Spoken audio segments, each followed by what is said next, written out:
Good morning everyone, welcome back to our daily current affair series. और चलिए शुरुआत करते हैं आज के इस लेक्चर का। सबसे पहले देखते हैं कि वो कौन से टॉपिक्स है जो एग्जाम के पॉइंट ऑफ व्यू से हमारे लिए वहां पे ज्यादातर इंपॉर्टेंट है। So the topics of the day, सबसे पहले बात करनी है हमारा तीसरा लॉन्च पैड, जो भी रिसेंटली वहां पे डिक्लेरेशन हुई है कि श्री हरिकोटा के अंदर इंडिया अपना तीसरा लॉन्च पैड वहां पे बनाने के लिए जा रहा है, जो लगभग 2029 तक वहां पे रेडी हो जाएगा। उसके रिगार्डिंग कुछ करनी है बातें। उसके बाद रिसेंटली प्रधानमंत्री उज्ज्वला योजना, वहां पे कुछ फंडिंग्स वगैरह को ज्यादा करके योजना को थोड़ी सी और एक्सटेंड वहां पे की गई है। तो पहले ये जानना है कि एग्जैक्टली ये योजना है क्या। Then after there is a new initiative which is known as shine initiative, which is important for your prelims. पूछा जा सकता है कि ये शाइन इनिशिएटिव जो भी रिसेंटली स्टार्ट हुआ है वो एग्जैक्टली किस बात के लिए है। तो उसके रिगार्डिंग बात है। फूड एंड एग्रीकल्चर ऑर्गेनाइजेशन ने एक इंडेक्स को किया है डिक्लेयर, जिसका नाम है फूड प्राइस इंडेक्स, जो पूरे वर्ल्ड के अंदर अलग अलग कंट्रीज में जो फूड की प्राइसेस चल रही है उसको वहां पे दिखा रहा है। तो इस इंडेक्स की करेंगे बातें। And then after Asia's longest freight train, जिसका नाम है रुद्रास्त्र। तो रुद्रास्त्र के ऊपर वहां पे कुछ करनी है बातें। चलिए शुरुआत करते हैं from the first, that is the third launch pad of India which is about to become active from 2029। तो एग्जैक्टली यहाँ पे क्या है बात है, तो हमारा जो डिपार्टमेंट ऑफ स्पेस है उन्होंने एक अनाउंसमेंट की है कि श्री हरिकोटा के अंदर 2029 के मार्च तक हमारा तीसरा लॉन्च पैड वहां पे ऑपरेशनल हो जाएगा। A new third launch pad at Satish Dhawan space centre, जो कि है श्री हरिकोटा के अंदर, तो वहां पे हम बनाने के लिए जा रहे हैं, जो हमारे नेक्स्ट जनरेशन रॉकेट्स को वहां पे और बेटर तरीके से उनको वहां पे ऑपरेशनल मोड पे लाया जा सकता है, जिससे हमारी ये जो कैपेसिटी है लॉन्च करने की कैपेसिटी, वो थोड़ी सी और वहां पे एनहांस हो सकती है। और साथ में बोल सकते हैं कि जो हमारे human space flight mission like Gaganyaan, तो ऐसे हमारे मिशन के लिए भी वहां पे थोड़ी सी हेल्प मिल सकती है। और एग्जैक्टली अगर हम बात करें तो उसके ऑब्जेक्टिव्स मेनली क्या रहेंगे कि भैया हमारे जितने भी ये सब ऑपरेशंस वगैरह है उसको वहां पे और सपोर्ट दिया जाए, क्योंकि अप्रोक्सीमेटली 91 मीटर टॉल एक बहुत बढ़िया से इंफ्रास्ट्रक्चर यहाँ पे बनने के लिए जा रहा है। It will also make a backup कि भैया हमारे पास जो सिंगल पैड अगर होता है और उसका अगर वहीं पे फेलियर होता है तो यहाँ पे उसके बैकअप भी आपका एक रेडी हो सकता है। साथ में जो ह्यूमन स्पेस फ्लाइट मिशन है like Gaganyaan and all those missions, तो उसके लिए भी थोड़ा सा एक बैकअप रहेगा। And the most important, it will definitely support our deep space goals, facilitate lunar landings, space station assembly and interplanetary missions। और इसके की फीचर्स क्या है वहां पे, तो देखिए कहां तक इसको कंप्लीट करने की बातें हैं। तो कुछ ऐसी बातें हैं कि 2028 तक वहां पे सिविल वर्क्स वहां पे होंगे complete. Fuel fluid and propellant system को जुलाई 2028 तक वहां पे डेवलप कर देंगे और सितंबर 2028 तक लॉन्च सिस्टम वहां पे ला देंगे। फाइनली मार्च 2029 से इसको हम वहां पे ऑपरेशनल मोड पे डाल देंगे। सो that is our timeline targets. और देखा जाए तो यहाँ पे एडवांस्ड प्रोपेलेंट सिस्टम को यहाँ पे वहां पे इंस्टॉल किया जाएगा। It is designed for cryogenic and semi cryogenic fuels with high thrust, जिससे डेफिनेटली हमारे मेक इन इंडिया को भी थोड़ा सा पुश मिलेगा। हमारे एमएसएमई वगैरह जो है फॉर इंफ्रास्ट्रक्चर डेवलपमेंट, तो उन सबको भी वहां पे बूस्टअप मिल सकता है। और देखा जाए तो हमारी ओवरऑल हमारी हाइट एंड कैपेसिटी दोनों को यहाँ पे बढ़ाने की है गिनती। मल्टीपल वर्क पैकेजेस यहाँ पे होंगे offer, that is modular construction approach for efficiency. इसका बेसिकली सिग्निफिकेंस क्या है कि अगर इस तरीके से हम लॉन्च पैड्स बना रहे हैं then what is the significance, तो हमारी स्ट्रेटेजिक रेड्यूंडेंसी जो है उसके ऊपर वहां पे इफेक्ट आएगी। It will definitely eliminates the risk of mission delays. As of now हमारे पास है सिंगल पैड डिपेंडेंसी, और उसी को हम थोड़ा सा वहां पे एनहांस कर सकते हैं। और future proof infrastructure build for next generation rockets, advanced fuels and higher payload capacities and boost to space economy. Space economy को यहाँ पे थोड़ा सा और ज्यादा वहां पे बूस्ट किया जाएगा। So that is all about this launch pad which is about to be operational from 2029। उसके बाद अगर हम बात करें तो यहाँ पे बातें हैं प्रधानमंत्री उज्ज्वला योजना के ऊपर, लेकिन उससे पहले मैं आपको बता दूं यूपीएससी एंड जीपीएससी क्लास 1-2 की नई batches, yes UPSC and GPSC class 1-2 की नई बैचेस की शुरुआत होने वाली है the best institute for civil services in Gujarat, that is PD Gurukul के अंदर। तो अभी तक अगर आपने यहाँ पे एनरोलमेंट नहीं करवाया है तो यहाँ पे दर्शाए नंबर पे आज ही एनरोलमेंट करवाए। You can call on this number. You will get 3 days free demo sessions as well as up to 50% scholarship. Yes, 3 days free demo sessions and up to 50% scholarship. You can also fill up the form which is given in the description box. तो हमारे जो भी coordinates है, हमारे जो भी staff members है, वो आपको वहां पे कॉल कर सकते हैं और आपके जो भी कंफ्यूजन्स है आप वहां पे आप क्लियर कर दीजिए और आज ही यहाँ पे रजिस्ट्रेशन करवाए। और एक नई बुकिंग सिस्टम की भी यहाँ पे हुई है शुरुआत, तो वो सिस्टम क्या है, उसके थ्रू आपको और डिस्काउंट वहां पे मिल सकता है, तो उसकी रिगार्डिंग वहां पे आप बात कर सकते हैं।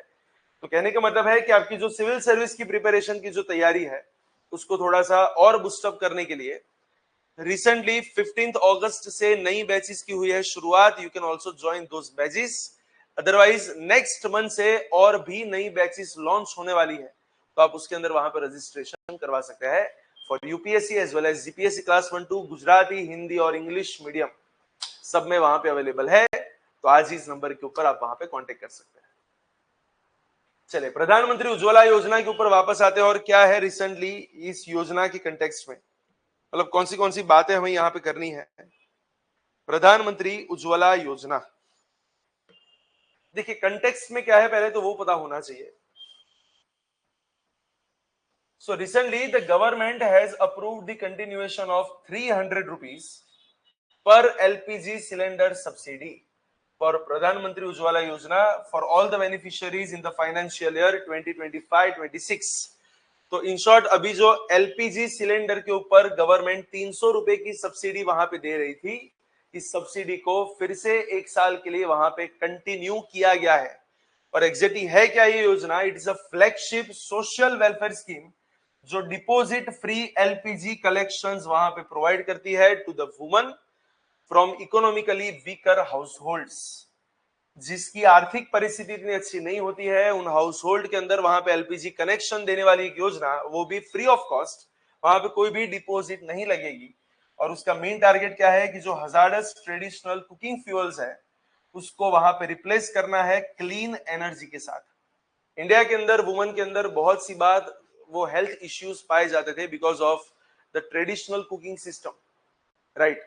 तो वहां पे उनके थोड़े रेस्पिरेटरी सिस्टम के अंदर वहां पे बहुत दिक्कत हो जाती थी। इसलिए गवर्नमेंट का एक टारगेट है कि जो ट्रेडिशनल सिस्टम्स है जहां पे लकड़ी का या फिर गोबर का वहां पे यूज किया जाता है, उसकी जगह पे हम क्लीन एनर्जी का यूज करें। और क्लीन एनर्जी से यहाँ पे क्या मतलब है, दैट इज एलपीजी सिलेंडर। तो गवर्नमेंट बोलती है आप एलपीजी सिलेंडर का वहां पे यूज करें और सिलेंडर के ऊपर गवर्नमेंट आपको 300 रुपए की सब्सिडी देगी। इसका मतलब 300 रुपए आपके बिहाफ में वहां पे गवर्नमेंट पे करेगी जो आपको कम पे करना है, राइट। 2016 में इसका लॉन्च हुआ था by ministry of petroleum and natural gas और उसका मेन टारगेट यही था कि हमको क्लीन फ्यूल को वहां पे प्रोवाइड करना है ताकि एयर पोल्यूशन भी कम हो सके इंडोर वाला, और साथ में जो हेल्थ हजार्ड्स है वो सब वहां पे कम हो सके। और मेनली बोल सकते हैं कि it will definitely empower the rural woman, right, क्योंकि उनकी क्वालिटी ऑफ लाइफ वहां पे बढ़ने वाली है, तो डेफिनेटली उनका वहां पे एम्पावरमेंट हो सकता है। साथ साथ एनवायरमेंट का भी थोड़ा सा कंजर्वेशन यहाँ पे हो सकता है। बिकॉज अगर एलपीजी कनेक्शंस का या फिर एलपीजी सिलेंडर्स का अगर यूज बढ़ता जा रहा है तो लकड़ी का यूज कम होता जाएगा, तो वहां पे डिफॉरेस्टेशन होने के चांसेस जो है वो बहुत ही कम हो जाएंगे, कार्बन एमिशंस कम हो जाएंगे, तो एनवायरमेंट भी आपका थोड़ा सा प्रोटेक्टेड रहेगा। और इसकी एलिजिबिलिटी क्राइटेरिया वहां पे क्या है, एक तो देखिए आपके घर में जो कनेक्शन है वो किसी एडल्ट वुमन के नाम का होना चाहिए और वो जो वुमन है वो बीपीएल हाउस होल्ड के अंदर वहां पे आनी चाहिए, जिसको आइडेंटिफाई करते हैं SECC, that is socio economic caste census 2011 and special provision for the migrant families without address proof under प्रधानमंत्री उज्ज्वला योजना 2.0। मतलब जब उसका सेकेंड फेज वहां पे शुरू हुआ था तो ये वाली चीज भी हमने वहां पे इंट्रोड्यूस की थी। देखिए जब पहला फेज वहां पे चला था तो टारगेट था कि 8 करोड़ कनेक्शन देने हैं 2020 तक। दूसरे फेज में वहां पे और 1.6 करोड़ वहां पे एड ऑन किए गए, तो लगभग बोल सकते हैं कि 9.5 से 10 करोड़ तक तो वहां पे हो गए। एंड लेटेस्ट में उसको और एक्सपांड किया गया और 75 लाख को वहां पे कनेक्शंस दिए गए। तो देखा जाए तो लगभग 10.5 करोड़ के आसपास बेनिफिशियरीज यहाँ पे है इस योजना के अंतर्गत। और उसके मेन फीचर्स क्या है कि आपको डिपॉजिट फ्री एलपीजी कनेक्शन वहां पे मिलेगा, जिसके अंदर आपको कोई डिपॉजिट पे करने की जरूरत नहीं। और उसके बाद स्टव परचेस के ऊपर भी गवर्नमेंट आपको फाइनेंशियल सपोर्ट वहां पे प्रोवाइड करेगी। पर सिलेंडर, ध्यान रखना, पर सिलेंडर, और सिलेंडर का मतलब कौन सा वाला cylinder, that is 14.2 KG cylinder के ऊपर गवर्नमेंट आपको 300 रुपए की सब्सिडी प्रोवाइड करेगी, right, for up to 9 refills annually, जो इस क्लीन एनर्जी को मोर एफोर्डेबल वहां पे बनाएगा। साथ में जो भी बेनिफिशियरीज है, जो भी सब्सिडी की अमाउंट है, वो डायरेक्ट आपको डीबीटी की जाएगी, that is direct benefit transfer, जो आपके सीधे अकाउंट में आएगी, जिससे लीकेज बहुत ही कम हो सकता है और आपको वहां पे उसका पूरा बेनिफिट मिल सकता है। और वहां पे हमारा टारगेट है दैट इज स्वच्छ ईंधन बेहतर जीवन, तो इसका भी यहाँ पे अपने इम्प्लीमेंटेशन वहां पे कर सकते हैं। दैट इज ऑल अबाउट प्रधानमंत्री उज्ज्वला योजना। उसके बाद अगर हम बात करें तो एक दूसरा इनिशिएटिव है जिसका नाम है shine initiative. What is exactly this shine initiative? तो शाइन इनिशिएटिव के ऊपर कुछ करनी है वहां पे बातें। देखिए शाइन का सबसे पहले मतलब क्या होता है। Shine stands for science, health and innovation for next generation explorers. Science, health and innovation for next generation explorers. और किसके लिए है? जो स्कूल के स्टूडेंट्स है उनको health sector and biomedical research के अंदर और अट्रैक्ट करना है। फिर से एक बार, जो स्कूल के स्टूडेंट्स है उनको हेल्थ और बायोमेडिकल रिसर्च के अंदर वहां पे और अट्रैक्ट करने के लिए एक प्रोग्राम यहां पे लॉन्च किया है by ICMR and DHR, Indian council of medical research and department of health research. उन्होंने इस इनिशिएटिव की है वहां पे शुरुआत, जहां पे 13,000 से भी ज्यादा स्टूडेंट्स को यहां पे एंगेज करने की बातें हैं, right. So that is the shine initiative. इसकी शुरुआत हुई 2024 के अंदर। आईसीएमआर और डीएचआर दोनों ने मिलकर इसको ऑर्गेनाइज किया है। और उसका मेन टारगेट क्या है कि भैया जितने भी हमारे नए नए फ्यूचर के हेल्थ रिसर्चर्स हैं उनके अंदर क्यूरियोसिटी को और स्पार्क करना, इनोवेशन को बढ़ाना और उनको वहां पे इंस्पायर करना।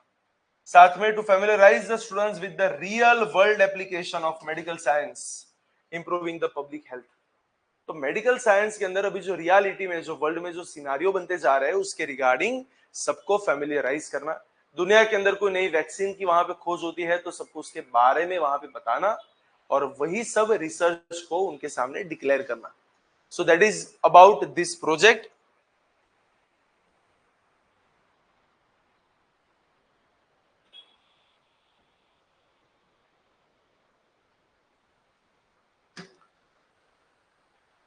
और देखा जाए तो इस प्रोजेक्ट के अंदर उसके मेन फीचर्स क्या है, द की फीचर्स। देखिए टोटल नेशन वाइड पार्टिसिपेशन की यहाँ पे बात है, लगभग 13,150 स्टूडेंट्स फ्रॉम स्टैंडर्ड 9 to 12, उन सबको यहाँ पे इंक्लूड करने की बात है across 300 plus schools in 39 districts in 16 states. तो 16 राज्य और केंद्र शासित में से लगभग 13,000 से ज्यादा स्टूडेंट्स को यहाँ पे एनरोल करने की बात है। और वहां पे उन सबको इमर्सिव लर्निंग वहां पे प्रोवाइड की जाएगी। It also include lab tours, research exhibitions, poster walks and live demonstrations of ongoing projects। वहां पे उनको करियर गाइडेंस भी दिया जाएगा, that is direct interaction with ICMR scientist sharing the career journeys and the research experience. तो in short कैसी आपका career किस तरीके से आगे बढ़े उसका भी गाइडेंस है और करियर के अंदर आपको क्या करना है उसका भी गाइडेंस यहाँ पे दिया जाएगा। It is mascot for the engagement, introduction of Dr. Curio as a students friendly guide for science activities। और वहां पे उसके बाद बच्चों को वहां पे फ्लैगशिप इनिशिएटिव जो रिसेंटली हुए हैं उसको वहां पे शोकेस किए जाएंगे। कुछ शॉर्ट फिल्म्स बनाई जाएगी कोवैक्सीन के ऊपर, आई ड्रोन हेल्थ केयर के ऊपर, टीबी एलिमिनेशन मेथड के मिशन के ऊपर, एज वेल एज पेंडेमिक की प्रिपेयरनेस के ड्रिल्स जो होती है उसके रिगार्डिंग। इससे हमारा यूथ जो है वहां पे और ज्यादा एंगेज होता जाएगा और हमारी पब्लिक हेल्थ की जो अवेयरनेस है उसको और ज्यादा वहां पे स्ट्रेंथन किया जाएगा। So that is all about this shine initiative. तो ओवरऑल ध्यान रखना, शाइन इनिशिएटिव किसके लिए है? जो स्कूल के स्टूडेंट्स है उनको मेडिकल सेक्टर या फिर हेल्थ सेक्टर के अंदर और ज्यादा अट्रैक्ट करने के लिए एक इनिशिएटिव जो आईसीएमआर और डीएचआर दोनों ने मिलके शुरू किया है। That is all about our shine initiative. फिर वहां पे बात आती है food price index which is recently published by FAO। What is FAO? That is food and agriculture organization, जो कि यूनाइटेड नेशंस की एक स्पेशलाइज्ड एजेंसी है। वो एक इंडेक्स जारी करता है जिसका नाम है फूड प्राइस इंडेक्स। और रिसेंटली कंटेक्स्ट में कुछ ऐसा आया है कि जुलाई 2025 के अंदर वो 130.1 पॉइंट्स के पास वहां पे पहुंच चुका है, जो लास्ट 2 साल में सबसे ज्यादा रहा है। और वो किसकी वजह से है? Because of the meat prices as well as vegetable oil prices. उसके वहां पे जो भी बढ़ोतरी हुई है उसके चक्कर में ये प्राइस इंडेक्स के अंदर वो दिखा रहा है कि प्राइसेस बढ़ती जा रही है, राइट। जबकि देखा जाए तो सीरियल्स, डेयरी और शुगर की प्राइसेस जो है वहां पे हमको थोड़ा सा डिक्लाइन भी मिला है। एग्जैक्ट ये क्या है food price index? A monthly measure of changes in the international price of a basket of की फूड कमोडिटीज। और यहां पे सबसे पहले आता है कि इसको पहले कब वहां पे इंट्रोड्यूस किया गया था। It was first introduce in 1996। No doubt 2020 के अंदर उसकी मेथोडोलॉजी में वहां पे कुछ चेंजेस दिए गए। एक ग्लोबल बेंचमार्क है जो फूड प्राइस के ट्रेंड्स और उनकी मार्केट की वॉलिटिलिटी को वहां पे कंटिन्यूअसली मॉनिटर करता है। ये policy makers, researcher and market participants को वहां पे और सपोर्ट करता है। लेकिन एक चीज आपको यहाँ पे ध्यान में रखनी है कि यहाँ पे जो भी प्राइसेस का वहां पे वो लोग जो कंसिडरेशन वहां पे कर रहे हैं वो डोमेस्टिक प्राइस नहीं, इंटरनेशनल एक्सपोर्ट्स प्राइस के बेसिस पे पूरा होता है। तो ध्यान रखना, इंडिया से कोई चीज इंटरनेशनल मार्केट में कितने रुपए में बेची जा रही है उसको यहां पे देखा जाता है, ना कि डोमेस्टिक मार्केट की प्राइस पे। यार राइट। सो बेसिकली देखा जाए तो टोटल 5 कमोडिटी ग्रुप्स के अंदर वहां पे सबको डिवाइड किया गया है। 5 ग्रुप बनाया है, cereals, vegetable oil, dairy, meat and sugar. और जिस तरीके के वहां पे यूजेज होते हैं उस तरीके से उन सबको वहां पे वेट दिया जाता है। उसका बेस ईयर जो है वो 2016 के बाद वहां पे उसको देखा जाता है। और यहाँ पे नॉमिनल प्राइस और इन्फ्लेशन के साथ सेट ऑफ की हुई price that is real price दोनों को बता रहे हैं। कभी कभार क्या लग रहा है कि हमको ऐसा लगता है कि किसी पर्टिकुलर चीज की प्राइस जो है वो बहुत बढ़ गई है, बट हो सकता है कि उस कंट्री के अंदर इन्फ्लेशन भी इतना ज्यादा आया हो और बिकॉज ऑफ इन्फ्लेशन हर चीज की प्राइस बढ़ी है, बिकॉज ऑफ दैट इसकी भी प्राइस बढ़ी है। तो नॉमिनल प्राइस और रियल प्राइस दोनों की कंपैरिजन वहां पे दिखाई जाएगी। और the price are sourced from the global trade data and updated monthly. ये पूरे ग्लोबल के ट्रेड का जो डेटा है वहां से ये सब प्राइसेस उठाई जाती है, ना कि किसी कंट्री को पूछा जाता है कि भैया तुम्हारे अंदर से ये वाली चीज कितने में बेची जा रही है। वो लोग इंटरनेशनल प्राइस के डेटा को वहां पे ले लेंगे और वहीं से पूरा इंडेक्स बना देंगे। तो ध्यान रखना इसके की फीचर्स क्या है। एक तो एक कमोडिटी स्पेसिफिक इंडाइसिस है, एक ग्लोबल बेंचमार्क है जो दुनिया के अलग अलग government, financial institutions and food security agency इसका यूज करती है। एंड मार्केट इनसाइट यहाँ पे दिखाई देती है और पॉलिसी रिलेवेंस, कि अगर आपने किसी पॉलिसी को वहां पे बनाया है तो वो पॉलिसी किस तरीके से काम कर रही है, इन्फ्लेशन किस तरीके से काम कर रहा है, इन सबको वहां पे दिखाया जाता है। And that is all about this index, food price index. किस कौन वहां पे डिक्लेयर करता है? By FAO, food and agriculture organization. And now the last point about today's current affair lecture, that is the longest freight train, जिसका नाम है रुद्रास्त्र। बस देखिए प्रीलिम्स के कंटेक्स्ट में ये पता होना चाहिए कि भारत की सबसे लॉन्गेस्ट फ्रेट ट्रेन कौन सी है, उसका नाम है रुद्रास्त्र। और बेसिकली देखा जाए तो कितनी लंबी सी ये ट्रेन है? ये पूरी एशिया की लॉन्गेस्ट है जो लगभग 4.5 किलोमीटर की लेंथ रखती है। Yes, it is 4.5 kilometre length. और दिखाई जाए तो अगर ये वाली ट्रेन वहां पे जैसी शुरू होती है, ये हमारी लॉजिस्टिक्स की एफिशिएंसी को बहुत ज्यादा एनहांस करने वाली है, क्योंकि इतनी लंबी सी ट्रेन और इतने ज्यादा गुड्स एक साथ एक जगह से दूसरी जगह पे ट्रांसपोर्ट किए जाएंगे। सो that is the biggest advantage of this kind of train. और उसका एक ट्रायल वहां पे अभी कंडक्ट हुआ है गंज ख्वाजा एंड गढ़वा के बीच में। गंज ख्वाजा है आपका यूपी के अंदर और गढ़वा पड़ता है झारखंड के अंदर। तो यूपी से झारखंड के बीच में उसका एक ट्रायल वहां पे हुआ है कंप्लीट। लगभग 4.5 किलोमीटर की लंबी सी एक ट्रेन जो 6 स्टैंडर्ड रेक्स को वहां पे कंबाइन करके इसको लाया गया है। और ये सिर्फ भारत की नहीं, पूरी एशिया की लॉन्गेस्ट फ्रेट ट्रेन वहां पे मानी जाती है, राइट। And it is developed and operated by Indian railways, specifically the Pandit Deendayal Upadhyaya division of east central railways. साथ में वहां पे जो धनबाद डिवीजन है उसके साथ भी वहां पे कोऑर्डिनेशन किया गया है। हमारी फ्रेट एफिशिएंसी को यहाँ पे एनहांस करने का एक टारगेट है। इसकी लेंथ रहेगी लगभग 5 किलोमीटर के आसपास की, और वहां पे वेगन्स कितने होंगे तो बोले 354, और हर एक वेगन के अंदर वहां पे 72 टन की कैपेसिटी रहेगी। 7 टोटल इंजिन्स है और उसकी जो एवरेज स्पीड है वो 40 किलोमीटर पर आवर के आसपास रहेगी, 209 किलोमीटर की लेंथ तक, right. So it is formed by attaching 3 long haul combinations of 2 freight trains each। और देखा जाए तो ये थोड़ा सा डेडिकेटेड फ्रेट कॉरिडोर जिसको डीएफसी बोलते हैं उसके ऊपर चलेगी, और पार्शियली कन्वेंशनल जो पुराने वाले जो ट्रैक्स है उसके ऊपर वहां पे चलेगी।